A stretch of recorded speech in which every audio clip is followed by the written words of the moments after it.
You can see the current status and all the commensurate requirements, modifications, and restrictions that are part of each tier. And I'll remind everybody, if they want to learn more about the tiering and remind themselves or just dust off a little bit of understanding of what red means versus orange, go to the covid19.ca.gov website, covid19.ca.gov website. Purple tier, just as an example, and now that we are in purple tier for those vast majority of counties, means restaurants can open for outdoor dining with modifications. Nail hair salons can open with modifications. Certain youth sports can resume for competition in particular with, again, modifications and considerations. I noted that tomorrow the update in those tiers, on those tiers, will be provided by Dr. Galley, and will consistently update in hope and expectation, if these trend lines continue,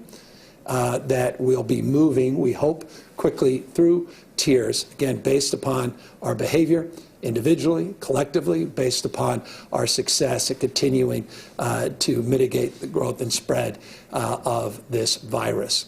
Today, we can lay claim to starting to see some real light at the end of the tunnel as it relates to case numbers. You can see the 27,000 number. That's reflected on over 400,000 tests that came in on that reporting period. 403,000 tests on January 24th, 27,000 cases. The 7-day average now below that 27,000 based upon the 400+ thousand total tests, not surprisingly. But the encouraging sign is that 7-day average down to 23,283. Take a look at the positivity rate. Now, this is the 14-day positivity rate, now is down to single digits to 9.4%. It was substantially higher just a few weeks ago. You could take a look here at 13.6%. 2 weeks ago, 9.4% today. The 7-day rate, even more favorable.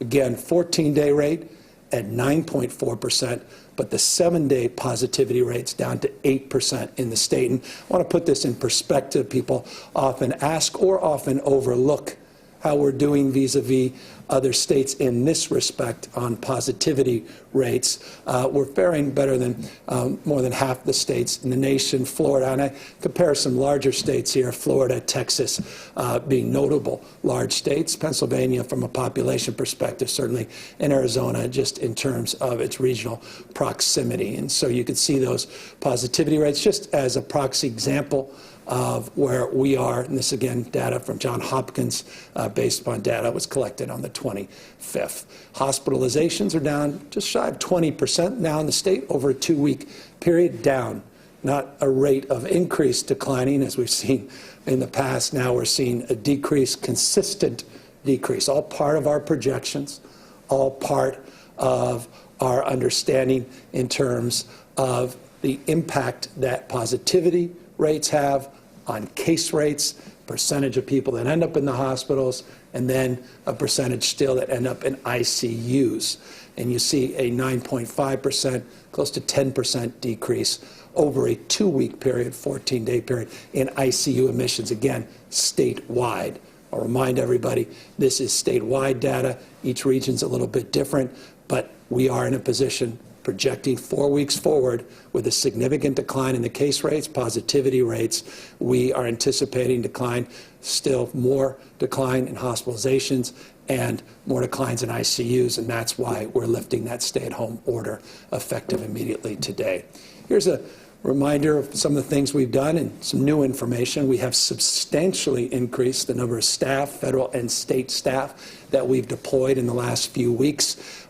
We had some stretch goals of getting 1,000 over the last week. We're actually able to exceed that. Over 5,175 clinical staff now have been deployed. And remember, staff often means ICU capacity, which means we're expanding that capacity. It's not static ICU capacity. We could expand that ICU capacity. We've got these alternative care sites that we have opened up, 15 across the state, more resources, more equipment, Oxygen supply issue, we've talked about that in the last few weeks in our oxygen task force and some of the interventions and efforts that were advanced there. We have made progress. We also have been able to transfer critical patients to hospital, again, part of the regional understanding, the mutual aid system that exists within the regions that has also helped advance our efforts to address and respond to the surge. Over 1 billion now pieces of PPE have been delivered, and we have, as you know well, prioritized vaccinating the vaccinators, vaccinating our healthcare workers as a top priority.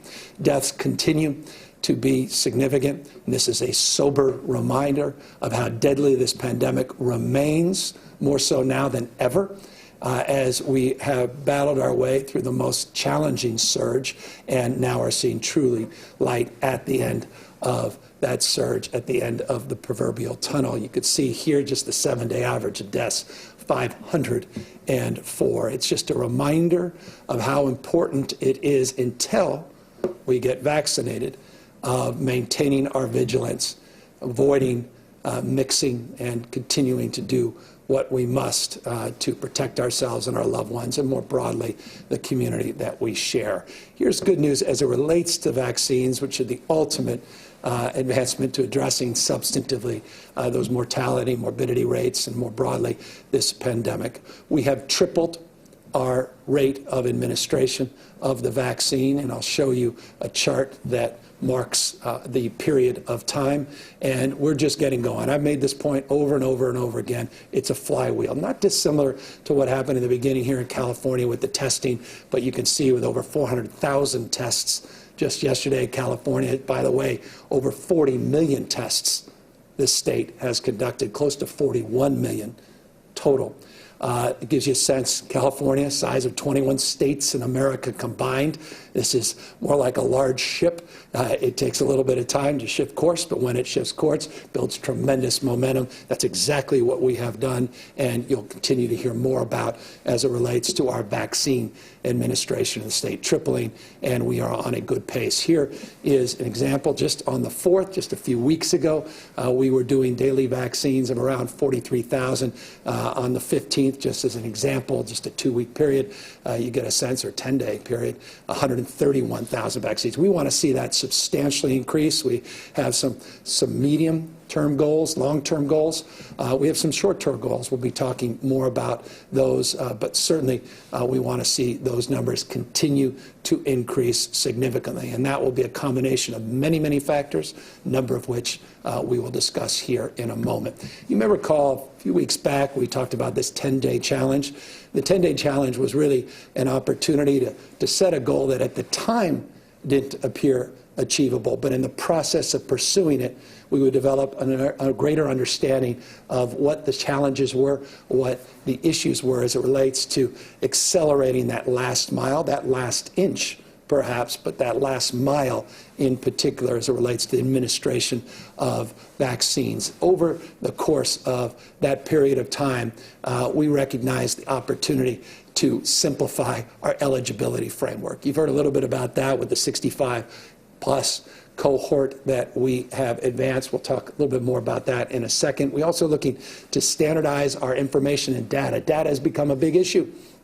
That has become a big challenge for us. The data lag that's led to some data that's provided nationally that did not represent the data that we have internally, meaning we're a number of days behind what the national numbers reflect in terms of the actual number of vaccines administered. And we could talk about why that's the case, and we are certainly happy to do that, but more importantly, what we're going to do about it is really our focus here today and moving forward, and frankly has been our focus for now a number of weeks. Supply being a big part of also getting to goal, and that is getting to herd immunity, getting to vaccines to everybody that wants them administered, and getting to a point where we can go back to some semblance of the new normal with all the resiliency that now resides within each and every one of us, and ultimately will reside in the state and the nation and more broadly the world post-pandemic. So we have specifically addressed the issues around simplification by, as I noted a moment ago, clarifying that we believe that the cohort 65 and over needs to be prioritized alongside healthcare workers, first responders, food and agriculture workers, and school staff and teachers. So I want to make this clear. We want to continue to provide a framework of prioritization in that cohort. 65 and over, remember, 75% of the deaths are reflected in people 65 and over.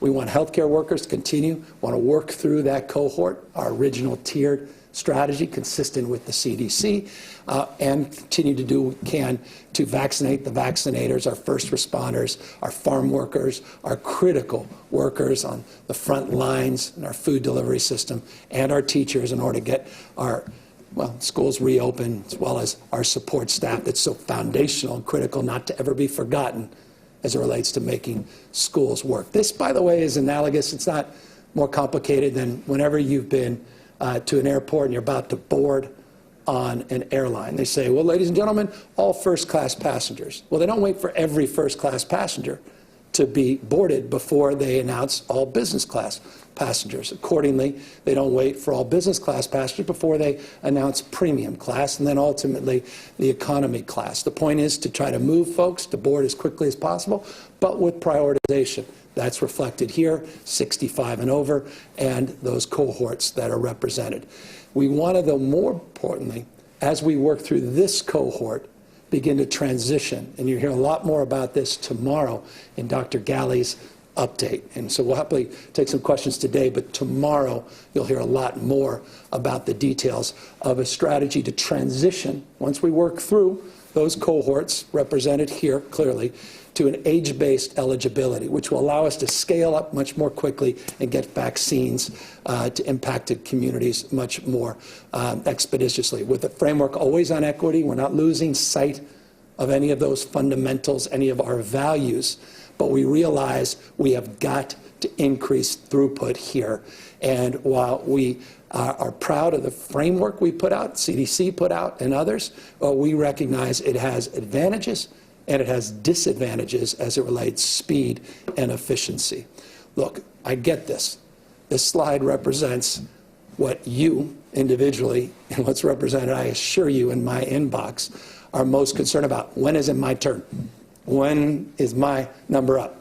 And I've got a sister, I've got a brother, I've got a pre-existing condition, I'm not 65, I'm 64, all of these questions, appropriate questions, everybody getting them here in the nation's largest state. So when is your turn?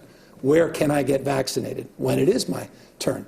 So what we are announcing here is a standardization information database. We announced it a few weeks ago that we were going to get it done by the end of January. We have gotten this pilot up, as we noted a few weeks back, and we'll talk about that in a moment, what the new platform is. But we have now developed, we believe it's the most comprehensive end-to-end system of its type in the United States. But again, we acknowledge it's in its pilot phase. Again, we'll talk more about that in a second. But it's a centralized system to enter vaccines that are received and administered, and it's a mechanism to fundamentally address the supporting lag, which again is very stubborn but very real. Those national numbers you see do not reflect the numbers of vaccines that have been administered.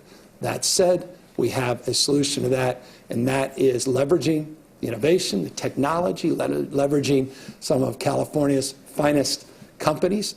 We have a new scheduling system and a new data system. Again, it's end-to-end. It's not just a notification system, as some other states have, or a system for reservations just with state clinics.